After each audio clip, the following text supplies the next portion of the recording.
So you want to have a good week, don't you? You want to have a productive week, not just a productive week, but a massively productive week. How do you do it? How do you do it?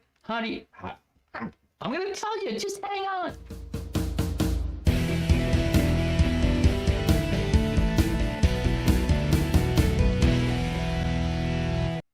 Hey, good to see you. Fred Moore here, time management expert and bald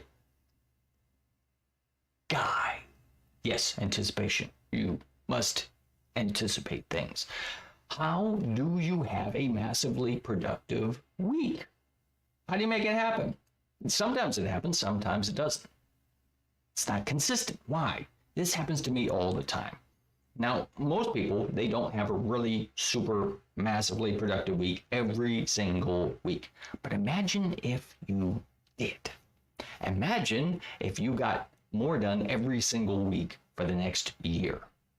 How much further ahead on your goals would be? How much further ahead would you be in your business, in your life, in your relationship? I'm setting this thing up for you because it's a good idea. It's a good idea to have a massively productive week. Why don't we though? Here's the thing. This is true for me. It's true for most people, I think. There are times when we're just winging it, right? We don't really have a plan for the week. We're just kind of like, whatever comes up, that's what we're going to deal with, all right? Our job is to put out fires, right? Oh, here's a problem. Let me fix that. Oh, here's something that's coming in. Let me fix that. That's not really your job. Your job is not to put out fire, unless you're a fireman or a firewoman or a fire person. Fire person. That sounds like a superhero. No, unless your job is literally to put out fires, that's not your job. Your job is to work on your business. Your job is to make progress in your business.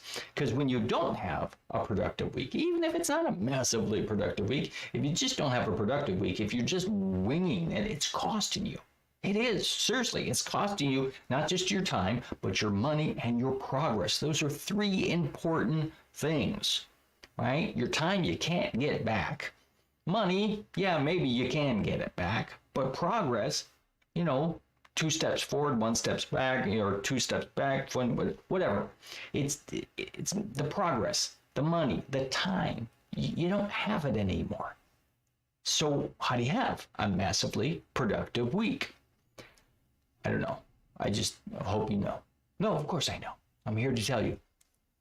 Plan your week. That's it. Plan your week.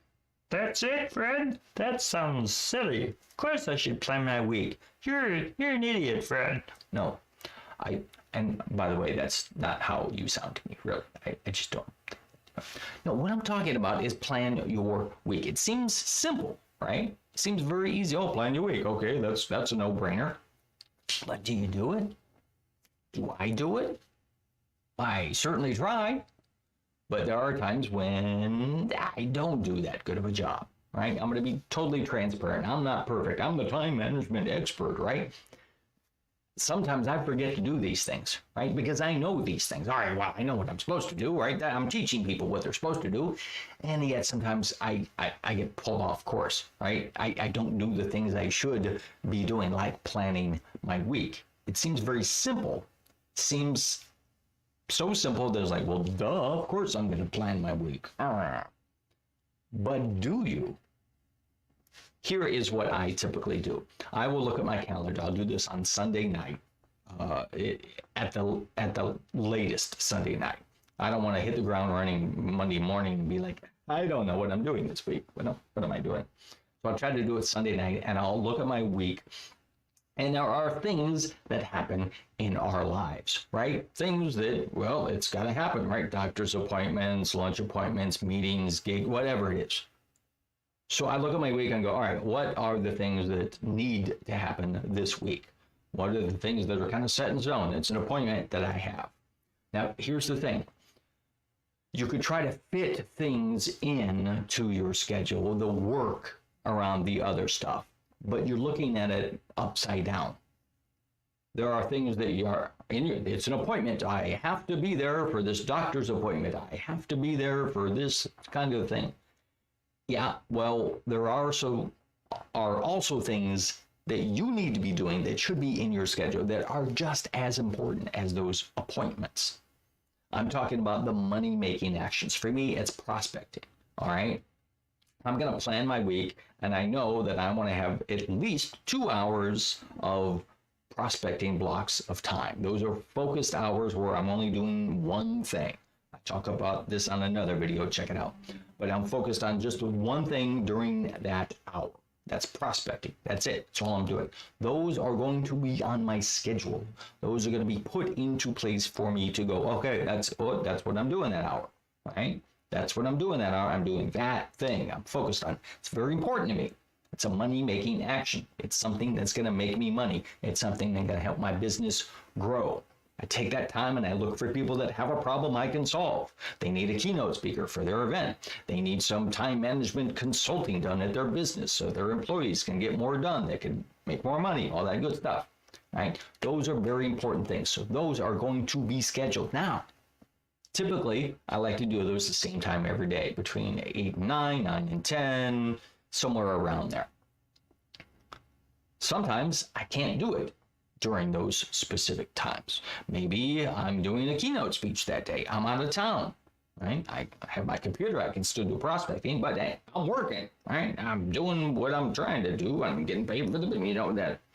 So I can't do it during those times. So I look at my schedule during the week. Okay, well, I got a keynote on Wednesday, so I can't do the prospecting in the morning. Maybe I'll do it in the afternoon, or I'll do 3 hours on Tuesday and Thursday instead of 2 hours every day, right? So that way I still get the hours in, because I want to track those hours.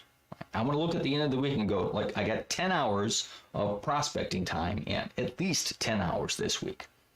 Now, is it one day, 10 hours in a row? Yeah, sure, I could do that. Not going to be that much fun, but if I needed to do it, I could do it, because I'm planning my week. I'm looking at the things. Now, I'm not talking about being all focused, like anal retentive, like, all right, between 9:15 and 9:17, I will urinate, and then I will. No. I mean, unless you're that kind of person that likes to plan everything and you work best that way, then go for it. Most people, not going to happen.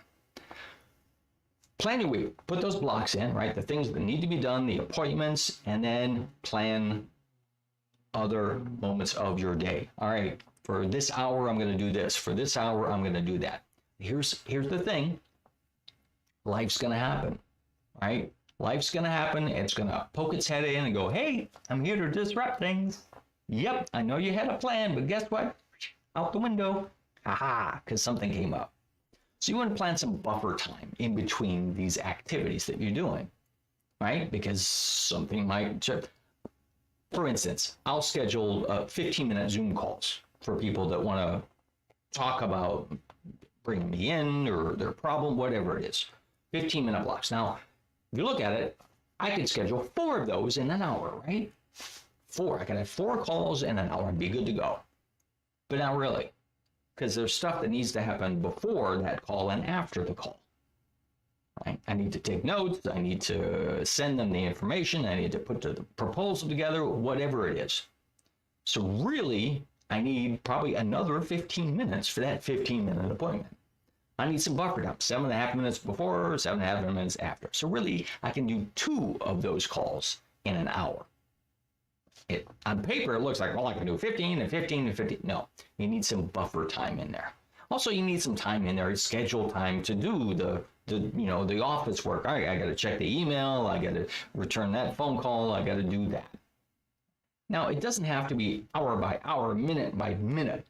But if you plan your week, like on these days, I'm going to get this stuff done during these hours, then you're setting yourself up for success, right? You've got a benchmark for the day. All right, I got that done today. I'm good. That's going to be a productive day. You add those productive days up, and guess what? They become a massively productive week. Plan your week. It seems easy, doesn't it? But are you doing it? Because you should be. Not that I'm telling you what to do. I'm just saying. You know what I'm saying. All right. Hopefully you'll do that. You get some more of your time back. And if you want some more of your time back, check out 5hoursback.com. There's some videos on there, some PDFs. Remember PDFs back in the ancient days? Stone tablets. There was a PDF that We'll teach you some techniques, some tools, some tips that you can use to get at least 5 hours back in your week. As always, please do me a favor, share it, like it, hit the like button, share it, comment. I want to know what you're doing this week. How are you planning your week? And how are you getting massive results from this massively productive week? I'll talk to you soon.